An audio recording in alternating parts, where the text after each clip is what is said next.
தமிழக முதல்வர் விஜய் மற்றும் அவரது மனைவி சங்கீதா இடையேயான விவாகரத்து வழக்கு சமீபத்தில் வாபஸ் பெறப்பட்டது. இதனால் மனக்கசப்பு தீர்ந்துவிட்டதாக அனைவரும் நினைத்த நிலையில் இருவருக்கும் இடையிலான மனக்கசப்பு இன்னும் தீரவில்லை என்ற புதிய விவாதம் கிளம்பியுள்ளது.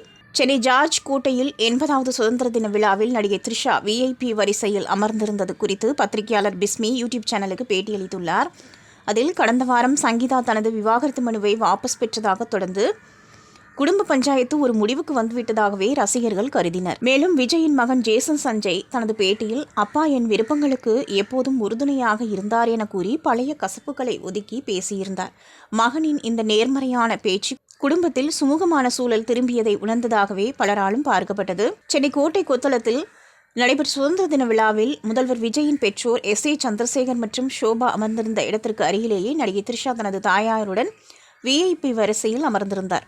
விஜய் சங்கீதா இடையேயான பிரச்சினை முழுமையாக தெரிந்திருந்தால் அரசு விழா போன்ற இந்த முக்கியமான நிகழ்வில் முதல்வர் விஜயின் மனைவியாக சங்கீதா தான் கலந்து கொண்டிருக்க வேண்டும். அவர் வராதது இருவருக்கும் இடையே மனக்கசப்பு இன்னும் தொடர்வதையே காட்டுகிறது.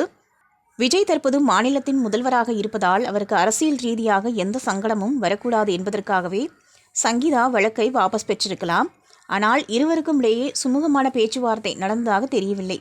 ஜேசன் சஞ்சய் தனது பேட்டியில் தன் அப்பாவை உயர்வாக பேசியது பாராட்டத்தக்க விஷயம். இருப்பினும் குடும்ப பிரச்சனை இன்னும் முழுமையாக முடியாத நிலையை தான் இந்த நிகழ்வுகள் காட்டுகின்றன என பிஸ்மி அந்த பேட்டியில் பேசியுள்ளார்.